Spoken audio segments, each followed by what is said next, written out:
Welcome to FN Studios.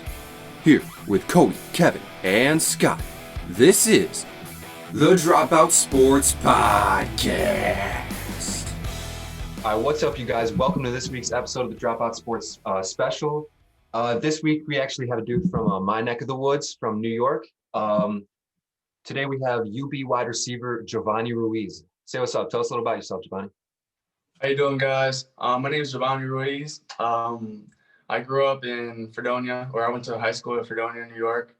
Right now, I'm a graduate student here at UB, and I play football for the football team, as Kevin said already. Yeah, I'm just ready for this little interview right here. Yeah, bro, that's what's up, man. That's what's up. Kody, you want to take us in? Yeah, real quick. I got a question before my actual question is, so you went to Fredonia, and that's where I know where Kevin went to. You know, we're from Ohio and stuff like that. Never heard of it. Just real quick, what do you think about the mascot, the Hillbillies? I've never heard of something like that, man. Man, I don't know. I remember when I was a senior, they actually did like a ranking, like a national ranking, and we came like second to worst, like out of all like United States. So I mean, at least we got some notoriety out of that, I guess. I did not believe Kevin. He was my freshman year roommate, and I didn't know anything about him. And he just said, "Yeah, I went to Fredonia. You know, we were the Hillbillies." And I was like, "No, you weren't. No, you weren't." So, yeah, no. But leading into all the questions, so we've asked all our former guests that were walk-ons this and stuff like that. So we want to know what your transition went down for you. There was a big shift in basically everything. In high school, I guess, okay, when you think about high school sports, I tell this to all like my the young guys and everything. High school sports, it's all about confidence and just like going out there and, you know, like actually loving the sport. Where in college, if you don't have that confidence, I mean, some people in high school can just like go by just like going through the motions. In college, you really have to like dig in deep and really find like that it factor, or that something that separates you, or else you're going to get exposed or you're not going to make it. Mm-hmm. So in high school, I guess I wasn't as confident as I am now. I let others like, I led, like I followed, I guess. And just because I was afraid to, you know, maybe do too much or whatever, but I realized that as soon as I moved into college, I had to step it up. I wasn't recruited in high school, so I knew people already didn't think much of me. In order for me to change that was to actually execute everything I had and play to my potential. And so that's the difference. I think in college, just I became more confident. Oh, for sure. And a lot of the times, I'm sure it just takes other people showing interest in how good you are to show like actually how good you are. And that gives you confidence and builds it up. So that's awesome to hear. And, you know, we've all obviously all been through that. But you walk on to the football team your sophomore year is what we found out, and taking on a wide receiver position instead of being a quarterback. So like, who helped you through that process of, you know, a position change? And did you like it more being a receiver? Or do you miss being a quarterback? So I've always loved just more of like a skill position, more of a running back, receiver position. I was just kind of in high school, I was just kind of like the quarterback just because no one else was a quarterback. You know, we just had a bunch of talented guys that like we had a good running back, like great receivers, but no one wanted to play really a quarterback position. So, you know, I just kind of did it. But I've always known that I wanted to be a receiver, either a receiver or DB, defensive back, just because that's more of my style of play. Mm-hmm. But really, there was nothing. Like when I went to the tryouts, I just told them I could do anything as long as I just want to make it to the team, because it would be a huge jump to go from not ever getting a D3 look or anything like that to just jump right into a D1 program. So for me, it was just about getting a spot on the team and helping in whatever way I could. So if you were the quarterback of Fredonia, some may say you were the leader of all Hillbillies, right?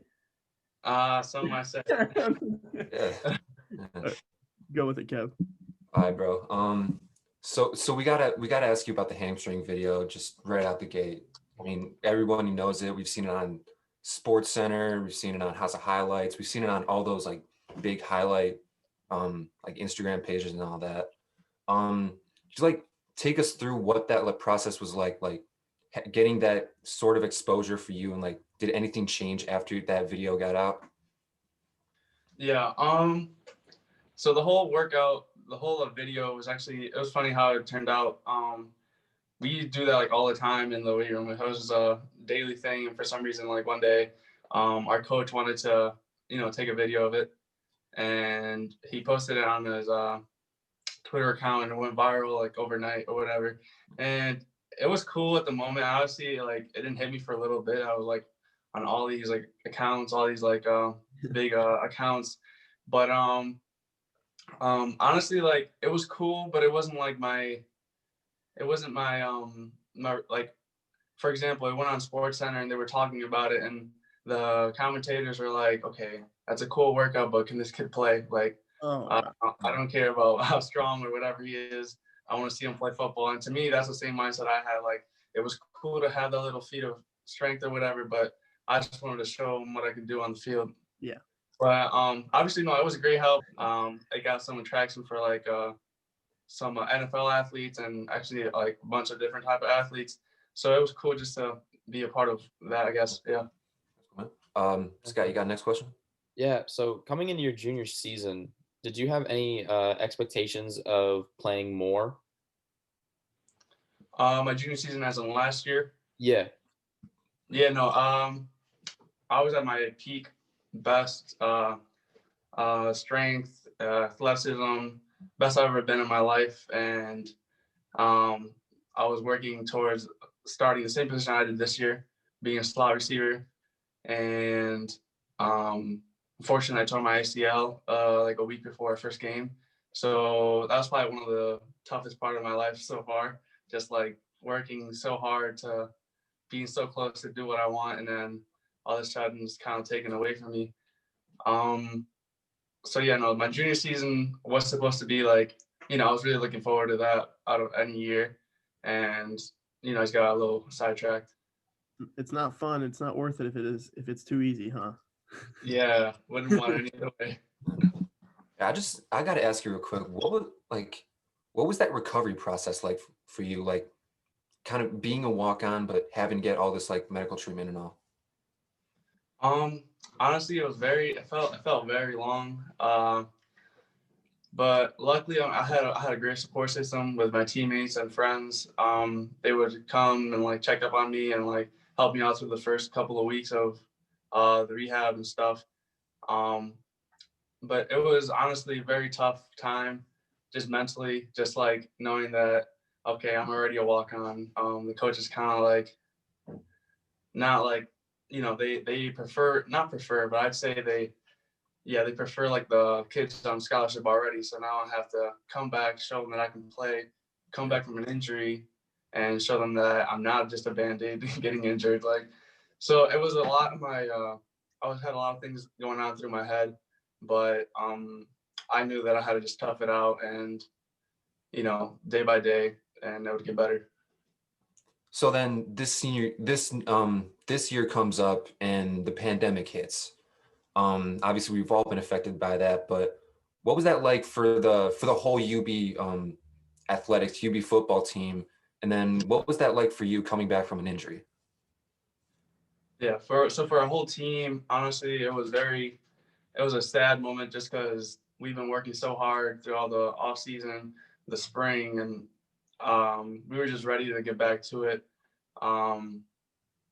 It was very tough because some people didn't know if this was going to be their last year or not, and how it was going to work. So many were very sad, as I was as well.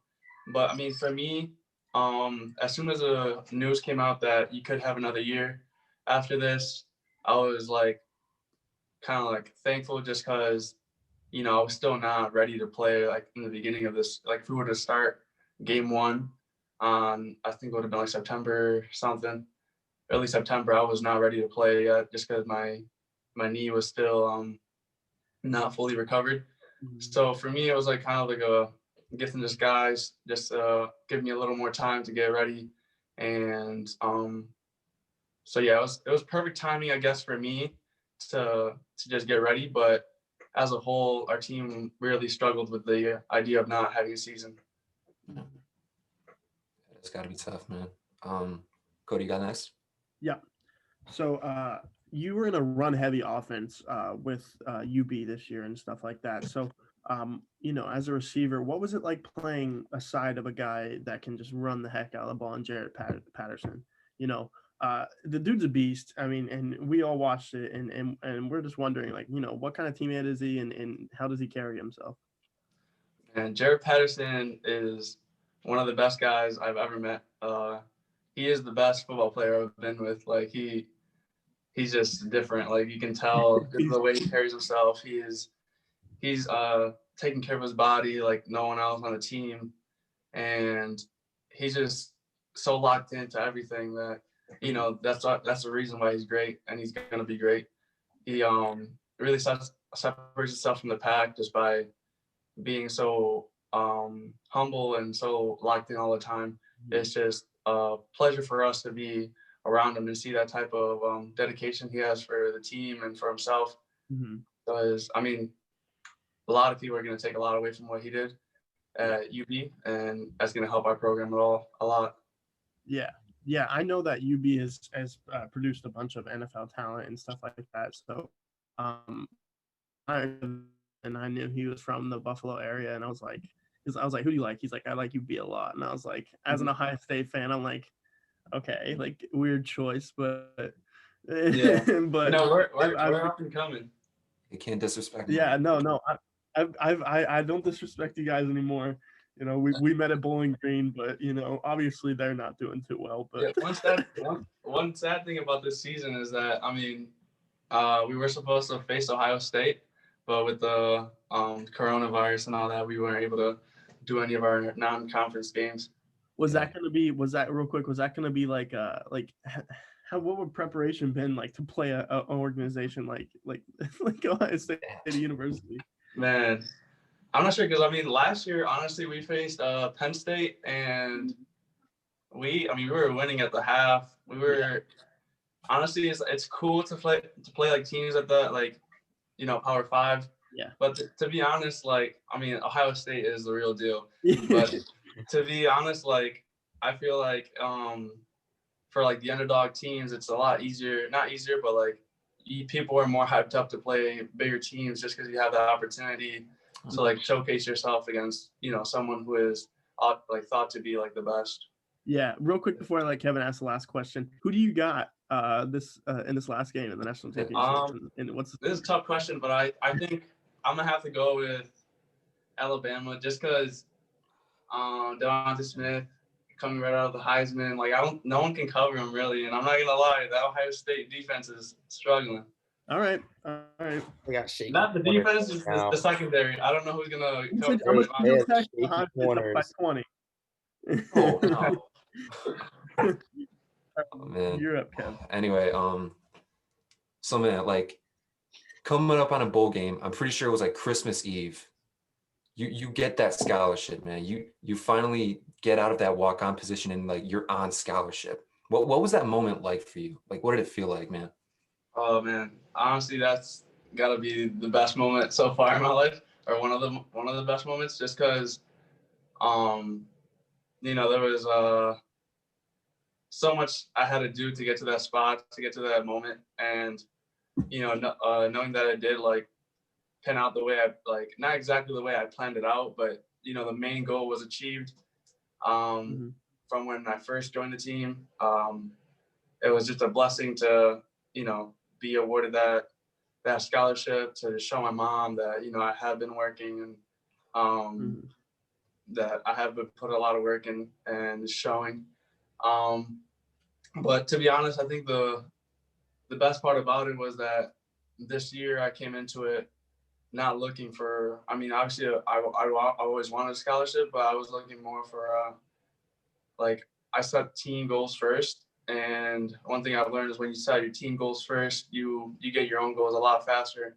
And so I would say, yeah, I was a little more selfish the first 2 years of being on the program. I was okay, scholarship. I want to but instead I came into the last 2 years, even when I was going through my ACL. I was just trying to help the guys out, help the guys out in any way I could, just to have the best people play out there. If it was me or anyone else, the best guy was going to be out there because I'm competing against them. So for me, it was setting team goals first, and I'm just happy that the scholarship came with that. Mm-hmm. That's cool, man. Okay. Scott, you got it? Yeah.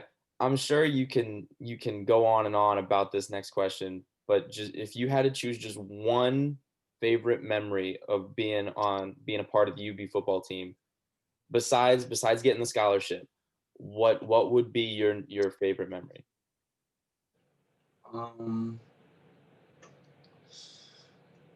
I think wearing number 41 and scoring my first touchdown would definitely be up there. My would definitely be up there just because it's such an honor to wear number 41.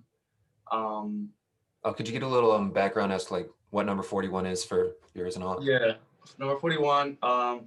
He was Solomon Jackson. He was on our team a couple of years back before I joined the team, and unfortunately he passed after workouts a couple of years back. And so every game we the coaches honor like a player who would like signify like the type of person that Jackson was, and that person would wear that number in honor of Solomon Jackson. And so it's just an honor just to think that, our team and my coaches think that I have these great values, just like Solomon Jackson had. And so scoring a touchdown number 41, scoring my first touchdown number 41 is really a memorable, one of the most memorable events for me as a UB Bull. Yeah, I remember watching that touchdown and I felt something, man. And I tell you, our dorm on Saturdays, I'd be like, all right, we're gonna watch the Ohio State game. He's like, no, I got the UB game on, man. Go watch it somewhere else. On every other. So, but yeah. Before we get out of here, man, I'm just gonna ask, do you have any plans for using your football experience after college? Like, is there anything that you're looking forward to that you could be helped by from your experiences here? Yeah, I think my experiences here is gonna help me with anything after football. I mean, obviously, one of my main goals is obviously have the opportunity to play at the next level, and I mean, if that doesn't work out, I have so many different types of experiences that I've gone through here, just like to go through some obstacles and getting over them, just achieving so many things can help me in not just on the field, but also like just any job I'd want or any type of advice I can give the younger kids or anything like that. Just I feel like just in this past year, I feel like I can like really talk to young kids and tell them that you can really do anything you want, do them. I mean, I know it sounds cliche, but that's really the way it is. If you put in the work, that's how it's going to be. And I just think that no matter what I get into after football, I'll have that that drive behind me that I'm going to get whatever I want and I'm going to work until I get it. So, yeah. Yeah, so when you just keep grinding, man. We're on your side, we're rooting for you. But once you make it to the NFL, because obviously you're gonna get there. We all know it. So once you get there and you walk on, and you're on the Bengals practice squad, and then you make it on the team, and Joe Burrow throws you that touchdown, because I'm a Bengals fan. I'm gonna pull this video up. And then I'm gonna thank you and make sure everybody knows that we got on the train first. Yeah, that would be awesome. It'll happen, so get ready. Oh, we're ready. You heard it here first, folks. Get ready for Jovany Ruiz. Just next year, the next level, man. Thank you all for watching this Dropout Sports special, and we'll see you next time. Thank you.